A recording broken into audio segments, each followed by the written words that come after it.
Welcome to the Fast Leader Podcast, where we explore convenient yet effective shortcuts that will help you get ahead and move forward faster by becoming a better leader.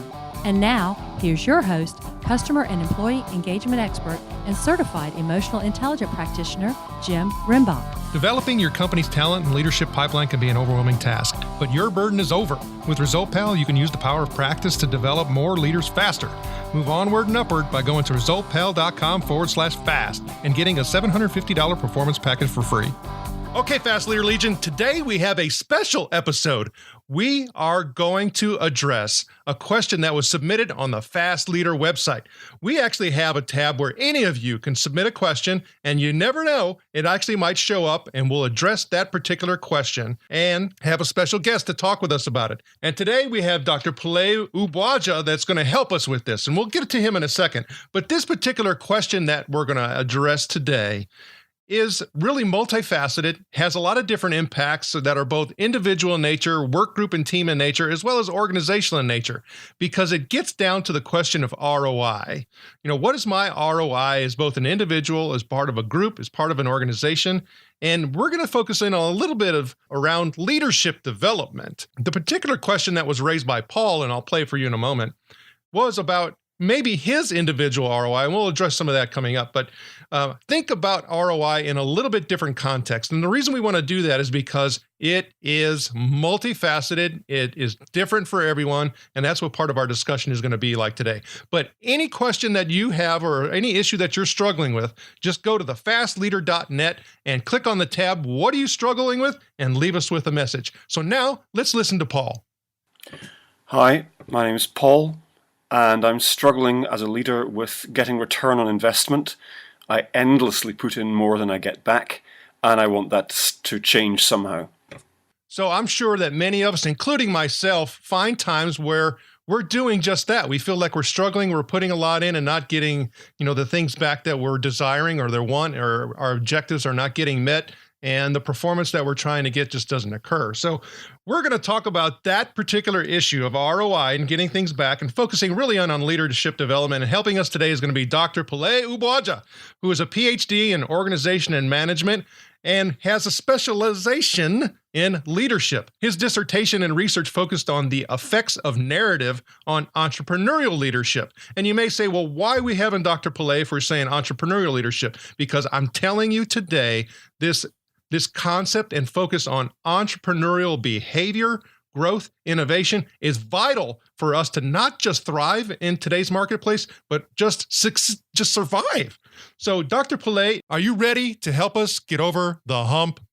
I am ready. Okay, so now normally we go through and we talk about inspiration. We talk about, leadership quotes. We talk about several things associated with, what has helped us learn and grow as leaders of self and others on the show. But when you start thinking about this issue of leadership development and ROI, what do you think is some of the fuel and the driving passions behind people wanting to do anything associated with it?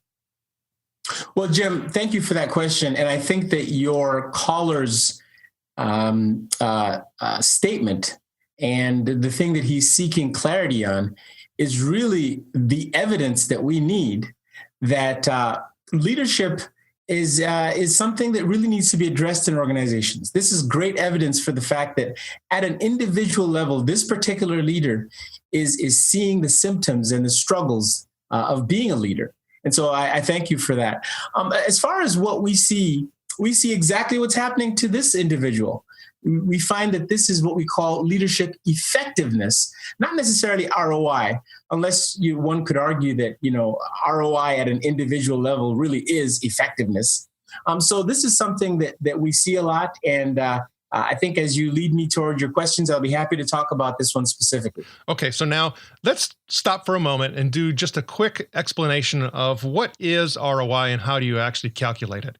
And if you look at, the simple explanation is what we do is we look at what benefits that we may get from any activity. And again, we're going to focus in on leadership development and learning here on this episode and talk about the benefits that we may get from that, because we're going to talk about a particular case study a little bit where it's a study that anybody can pull down, and it's on leadershipeducators.org. And I'll put a link on the show notes page so that you can actually get to this case study where they looked at the return on investment and doing a managerial assessment of a proficiency program for the Georgia Extension System.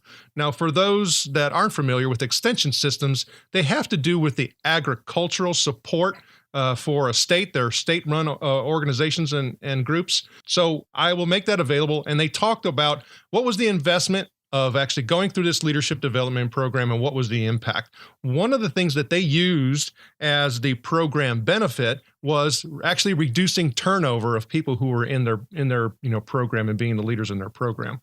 But the point being is that there's a lot of ways that you can actually assess program benefits when you're thinking about being a leader, developing leaders, and then you look at the cost of actually doing that. Now, if you want to turn it in percentage, you multiply it by 100 and that turns it in percentage. So what it is, it's program benefits divided by program cost multiplied by 100. And again, we'll put that on the show notes page, but that's a very simple explanation of what is ROI, and that's ROI as a percentage.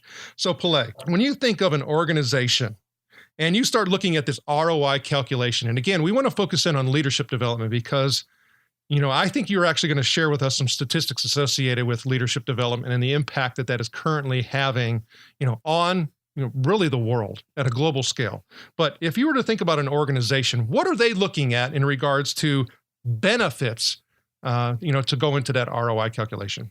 Okay, so for organizations, I suppose they would have to look at whatever returns they were seeking when they put in leadership development programs. So it's a very fluid and changing landscape.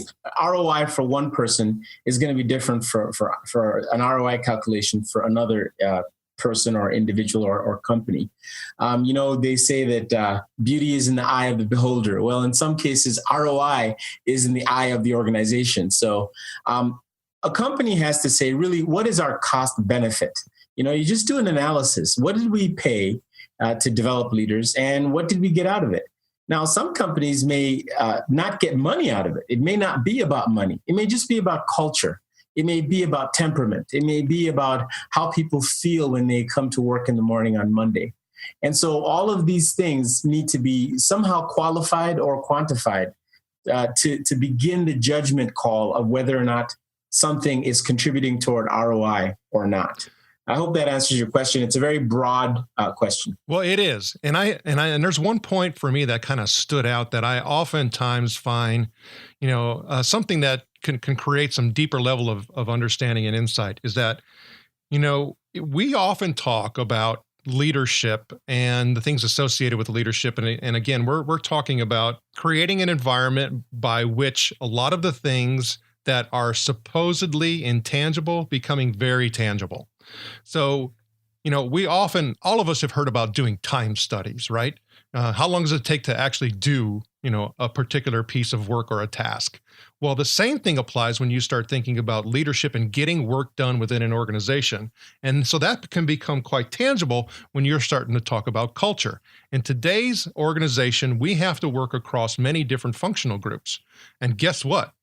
If we have an issue with being able to work within those work groups, with being able to stepping up and being a leader within those work groups and take responsibility when we have to, well, what's going to happen to that work?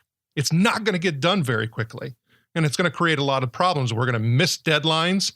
And I think, who in our audience, who of the Legion has actually been part of a project, projects, when you look at your last 10 that you've been part of, and goodness knows, we know that work today is all just loaded with projects, how many actually met their deadline?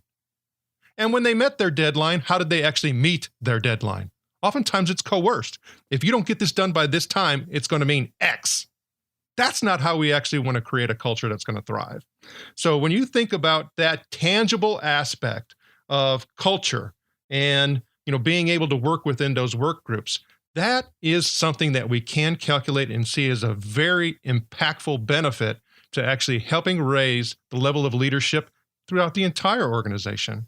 So when you start thinking about tangible and intangible and some of the things that are associated with this calculation, is there something that kind of stands out to you that people miss very often that they need to consider? Well, I think your point about tangible versus intangible is extremely valuable because we have a tendency to look toward what is tangible. So we look at things like sales results. We look at how many customers we've acquired over a certain period of time. But the funny thing is that it is the intangible things that allow us to achieve those tangible things. And those intangible things are things like behavior. And behavior begets culture, all right? Like one is a parent of the other. If you have a lot of behaviors that a lot of people ascribe to, hence comes your culture. So I think the core intangible, if you will, if we want to use that as a good descriptor, is behavior. Now, what exactly is behavior? Let's get down to some definitions, right? Behavior is described, amongst the academic behavioral community, but really in terms of common sense, as whatever an individual does or says. Let me repeat that. Whenever you do something that is measurable and observable, or you say something that is, again, measurable and observable, you have just behaved in a certain way. And so our task really is to help our leaders, help our organizations get down to the granular level of seeing, understanding, and measuring behavior so that people can improve those behaviors over time. So I think behavior is that intangible you're talking about. As behaviors change in organizations, results also change. And I think that's a great point. And also, as you were talking, I started thinking about at an organizational level, some of those things that may seem hard to actually calculate, but can be. And a lot of things at an organizational level, we're talking about brand impacts. When we start talking about missing those deadlines, it doesn't necessarily impact the individuals or even the work group. It could impact the brand. And it really doesn't matter if you're in a B2B or a B2C environment. Thinking about that overall brand impact and wanting to be associated with the company and not want to be associated with the company, those can be some very high strategic level impacts that often can go into that actual, calculation or that benefit of any type of development program and activity that you go about. So now at a team level, all right, so let's take it down a notch, because I think every single one of us, unless we're a solopreneur, actually are part of a particular team or work group. So if we start thinking about a benefit associated with going through the leadership development process and improving the leadership skills, that pipeline and that bench strength of leadership, what are some of the things that come to mind when you start thinking of smaller work groups? Well, I think you make a valid point about larger organizations having not only organizational culture and behavior to contend with in terms of measuring, but also customer behavior and culture to find a way to understand, because that's where you understand the impact of your brand. It's really how your customers are behaving. Again, back to the behavior word, what are they doing and saying? So those same concepts really apply precisely in the same way to teams and organizations. Teams within organizations. However, we can now begin to, because we're talking about smaller teams, we can now begin to talk more specifically about leadership and leadership impact, because it's very visual. We can see it happening. I mean, you come to a team meeting and you could just, if you were a fly on a wall in a team meeting, you could literally see if you've got good leadership happening in this particular team or not. And it goes back to several formulas for what does it take to be a good team. Things such as trust, things such as the openness and willingness to challenge the status quo, transparency, and so on. So there's some basic building blocks of what a team is and should be. When you see those things absent in a team, that is your indicator that leadership is not happening. And you begin to use those as measurements for behavior to understand whether or not good leadership exists or not in a team. I think that's a really important point. For the longest time, I've been looking and focusing in on the works of Dr. Shay McConnon, and he talks about there's 7 key elements associated with that those outcomes or those behaviors result in. And he talks about the importance of feeling valued, conflict management, ownership, openness, motivation, feedback, and difference management. And those being some of the core pillars associated with being able to get, that trust and that openness and getting work done faster, knowing that somebody's got your back. And then also potentially rolling that up at an organizational level. I think you and I were actually participating in a conversation the other day with a chief learning officer of an organization, and she was talking about this issue that she deals with in regards to this whole top-down problem. And I mentioned a case study that I had found as a Harvard Business Review study. It was printed back in 1970. It talks about, why change programs, don't change anything, essentially.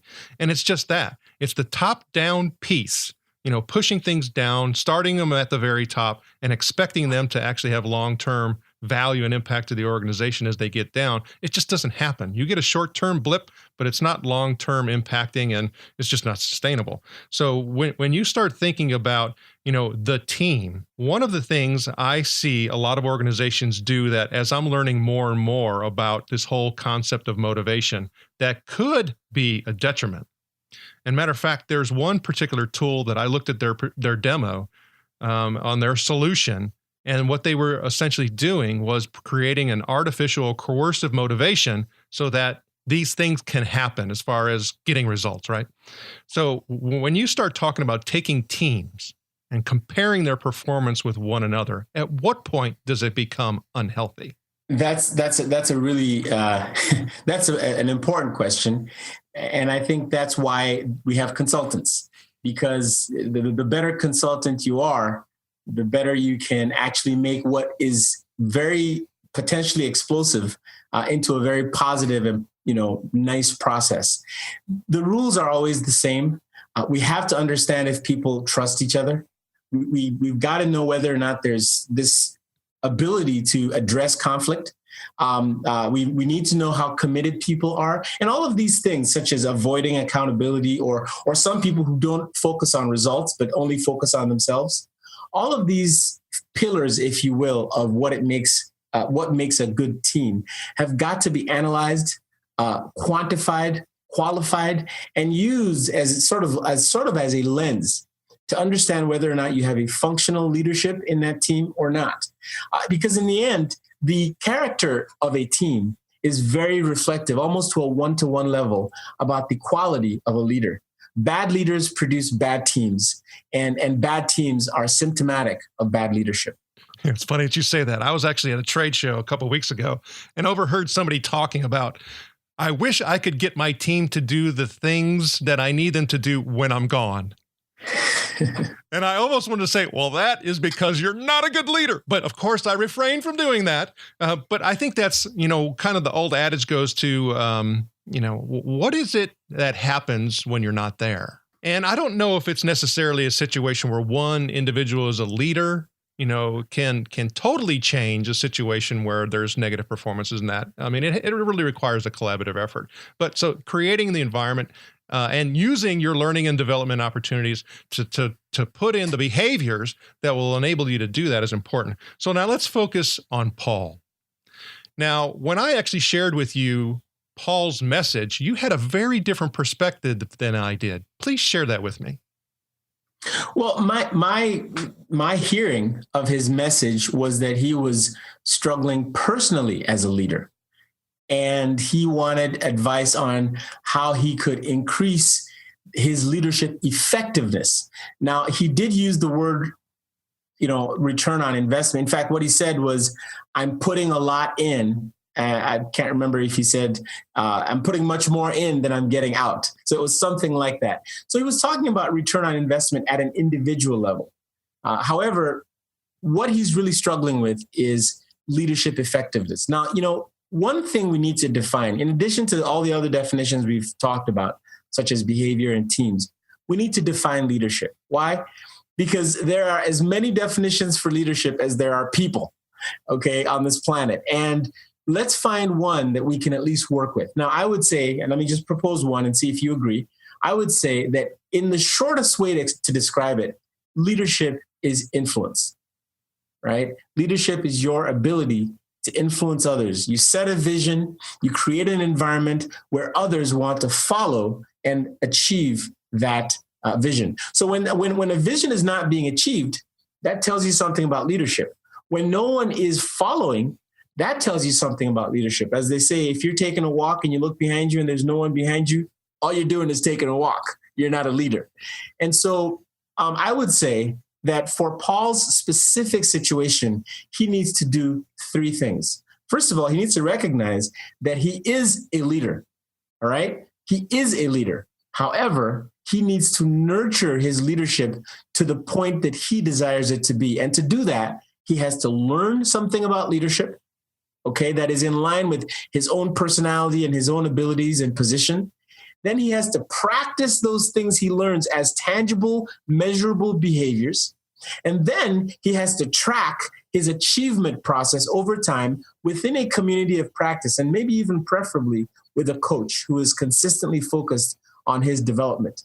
So it's those three things that I think Paul needs to do. Learn some competencies and behaviors regarding leadership, practice them in reality at your job, and make sure that you are doing it within the context of a community of practice that can help you achieve your leadership goals. I think those are three great pieces that we all could instill as part of our behaviors, in trying to get greater effectiveness, in whatever we do as far as leading is concerned. And I think, and Paul, thank you for your contribution. We love you, and we hope this helps. But also, when you start thinking about that ROI, going back to that calculation play, and many of those things that you referred to of those three, there's some investment required. And so when you also start thinking about the return associated with it, what I often see is that, oh gosh, and I'm going to have this problem too, is that we want them to be immediate. We want those returns now. We don't want them yesterday. And oftentimes we, somewhat are a little bit laggard in trying to get, those returns. So it's like, gosh, if I'd have just done this 2 years ago or last month for that matter, I would have a different effect or a different impact. But when you start thinking about this timeline, and I mean, you've studied this and the impacts, how long can somebody really expect impact to occur and get greater effectiveness? I mean, what's realistic? Well, first of all, let's just start with agreeing and admitting to the research out there, which says that essentially the $150+ billion that are spent each year, for example, in the US on training and development, is almost universally wasted because 85% of it is gone. The return on investment is only about maybe 5 to 20%. Let's just say 15%. That is a terrible statistic. And it is evidence that whatever we think we're doing today with respect to leadership development is not working. So let's just start with that. Now, how do you do it better? I think your point about taking more time and focusing on developing things over time is really well taken. For example, we have an industry called learning and development that only focuses on learning. That's a problem. Learning is the beginning. Development takes time. You don't develop in a classroom. I have a saying that I don't think I invented, but I've certainly adapted it to myself and my name. You don't learn to play soccer at a seminar. My name, Pele, the soccer player. Okay. You can't learn how to play soccer at a seminar. You've got to get outside of the seminar and you got to practice soccer. You've got to develop over time. So back to your question, what is a meaningful expectation in terms of time and leadership development? First thing I want to say is that leadership does not happen in a classroom. There's something called a 70-20-10 rule, which says that, and this is based on research that we could maybe put down on your links later on. But 10% of learning happens in the classroom. 20% happens outside the classroom while you talk to people within a community of practice. And a whopping 70% of real learning happens in the field, outside of the classroom, at your job, in the workplace. And what that tells me and should tell everyone is that you learn by doing over time. Now, when I was an executive coach in a leadership development firm, we had coaching and leadership development happen over 6 months to a year. It is not something that happens in a week, a month, or even 3 months. Why? Because you need time to really get the community of practice working together to help this individual grow. You need time for the opportunity to practice to happen. If I want to practice my guitar, I can pick up my guitar anytime I want and just play it. But when you're trying to practice leadership development, it is situational. I can be a leader only if the situation presents itself. And so I have to actually seek out opportunities and hope and wait and look for and create opportunities to practice those behaviors. And to do that, you have to spend some time in the workplace coming across those kinds of leadership situations. So 6 months is a small but good minimum. 12 months is even better. And that 12 months has to be structured. It has to be all about practice and feedback, or what we sometimes call feed forward, which means a more positive approach, more futuristic approach to how do I get better? And it's got to be something that is measured and recorded, hopefully in a format or a platform or a tool that will allow you to actually see whether someone is getting better or not. Dr. Pillay, thanks so much for sharing your wisdom. Now, before we move on, let's get a quick word from our sponsor. Contributing to the annual $150 billion loss in training and development investments is downright demoralizing. So raise your spirits in training ROI by increasing learning transfer with ResultPal. Get over the hump now by going to resultpal.com/fast and getting a $750 performance package for free. All right, here we go, Fast Leader listeners. Now it's time for the Hump Day Hoedown. Okay, Dr. Pillay, the Hump Day Hoedown is the part of our show where you give us good insights fast. So I'm going to ask you several questions, and your job is to give us robust yet rapid responses that are going to help us move onward and upward faster. Dr. Pillay, are you ready to hoe down? I'm ready to hoe down. All right. So what do you think is holding organizations back from building their leadership pipelines? Cultures. They have, most organizations that you're talking about have cultures that frankly don't believe that leaders can actually be nurtured. They believe that leadership comes from nature only. And one could debate that all day. But the fact is, a switch needs to go from we have leaders who were born that way to we have leaders who we can develop over time. Many organizations have eliminated their middle leaders and are now starving for leaders. What should they do? They should start turning everyone into a leader.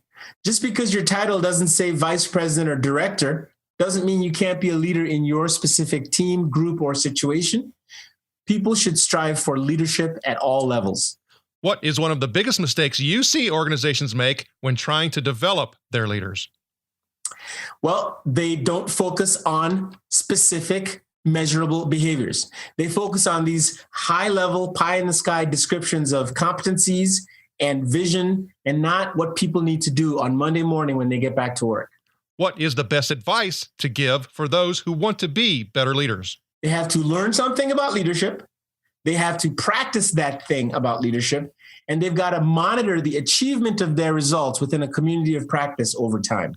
What is one of the secrets you believe that will contribute to developing leadership skills faster? Practice. 85% of success is from skills and attitudes, not knowledge. People have to start practicing leadership skills and attitudes. What do you feel is one of the most misguided recommendations you hear experts give about developing leadership skills? Well, first of all, it's this idea, I think, that things like leadership or executive presence are unknown and intangible. You know, you only feel it when it's there. That's wrong. You can boil down leadership into measurable and observable behaviors that people can practice over time. And that's a misguided belief in the culture of our organizations. Okay, Fast Leader Legion, you can find links to the research that we actually cited in this episode and other bonus information from today's show by going to fastleader.net/ROI. Okay, Dr. Pillay, this is my last Hump Day Hoedown question. Imagine you were given the opportunity to change a tradition, system, or belief that has hindered our ability to create more and better leaders over the past several decades. But you can't change and wipe away every single thing. You can only choose one tradition, skill, or belief. So what would you change and why? I would change the belief that leaders are only born. And I would suggest that leaders are also nurtured and made over time. Dr. Pillay, thank you for sharing your knowledge and wisdom. Can you share with the Fast Leader Legion how they can connect with you? Well, you can connect with me by going to www.resultpal.com. And I'm available to be contacted through there. And I look forward to any concepts that come my way, and I'll try to help as much as I can. Dr. Pillay, thank you for sharing your knowledge and wisdom. The Fast Leader Legion honors you and thanks you for helping us get over the hump. Thank you for joining me on the Fast Leader Show today. For recaps, links from every show, special offers, and access to download and subscribe, if you haven't already, head on over to fastleader.net so we can help you move onward and upward faster.